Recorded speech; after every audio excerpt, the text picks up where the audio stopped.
Question number 24. The product of force and duration of impact is called. आपके पास force और duration का मतलब क्या होता है? टाइम होता है। और इसका मतलब क्या है कि ये इम्पैक्ट की बात कर रहा है। वो होता क्या असल में, आपके पास ये है कि आपके पास कोई भी क्या कहते हैं फोर्स लगी किसी बॉडी पे, बस उसका क्या कहते हैं टाइम बहुत कम हो। ड्यूरेशन पे इम्पैक्ट का क्या मतलब है कि ये मैंने इसको पंच मारा, तो जब मैंने इसको टच किया है तो कितनी देर तक मैंने इसको टच करके रखा।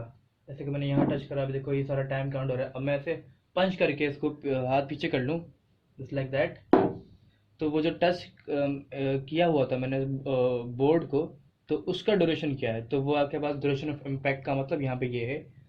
तो क्या है कि ये बराबर होता है चेंज इन मोमेंटम के, या ऐसे कर लेता हूँ, पी लग देता हूँ, पी मोमेंटम शो करता है और ये आपके पास एक्चुअली बराबर होता है इम्पल्स के, कि किसी भी क्या कहते हैं आपके पास इम्पल्स क्या होता है। इम्पल्स के दो फॉर्मूलाज हैं। एक तो इम्पल्स को हम बोलते हैं change in momentum, m v या डेल्टा पी बोल सकता हूँ। और इसका एक फॉर्मूला क्या है कि एफ इंटू टी, दोनों उसके फॉर्मूले हैं। तो मैंने दोनों फॉर्मूला इक्वेट करके ऐसे इक्वेशन बना के लिख दिए हैं। ये इम्पल्स के दोनों फॉर्मूले हो गए। इम्पल्स का मतलब होता है कि चेंज इन मोमेंटम। ओके भाई, चेंज इन मोमेंटम है लेकिन क्या है, अब मोमेंटम तो चेंज हो, और मोमेंटम किसी बॉडी का चेंज होता है कैसे, उस पर उसकी वेलोसिटी चेंज हो जाए मोस्टली। मास तो हम बॉडी का चेंज नहीं करेंगे, क्योंकि उसकी बॉडी एक बनी हुई है, तो उसका मास कौन चेंज कर सकता है। ओके, देन वो मूव कर रही है तो उसकी वेलोसिटी चेंज करके हम उसका मोमेंटम चेंज करा देंगे। लेकिन बट क्या है, कंडीशन क्या है कि फोर्स लगाई जाए, उसका एक्सेलरेशन क्रिएट किया जाए, वेलोसिटी चेंज हो जाएगी। बट फोर्स जो लगाई जाए ना, तो वो बहुत कम टाइम के लिए इम्पैक्ट क्रिएट करे। जस्ट लाइक दैट, मैं इसको बोर्ड ऐसे मैं टच कर रहा हूँ बोर्ड को, जो आवाज़ क्रिएट हो रही है इसमें, तो थोड़ी सी देर के लिए मैंने इसको टच किया है बोर्ड को, तो आपके पास फोर्स ज़्यादा से ज़्यादा होनी चाहिए और टाइम कम से कम होना चाहिए इम्पैक्ट का। ऐसी कंडीशन में अगर मोमेंटम चेंज होता है तो उस चेंज इन मोमेंटम को चेंज इन मोमेंटम नहीं, हालांकि इम्पल्स कहेंगे, कि इस बॉडी में इम्पल्स क्रिएट हुआ। और मोस्टली ये नुकसानदेह होता है, क्योंकि इसमें आप फोर्स ज़्यादा लगाते हो और बहुत कम टाइम के लिए लगाते हो कि एक चेंज इन मोमेंटम क्रिएट है, और उससे हमेशा डैमेज ही क्रिएट होता है।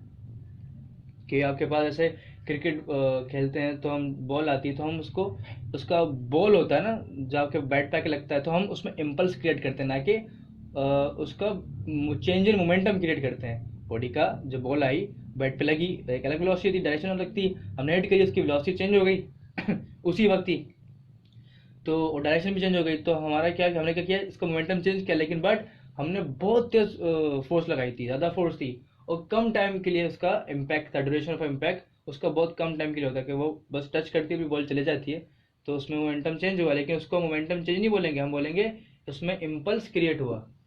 इसका आंसर है इम्पल्स।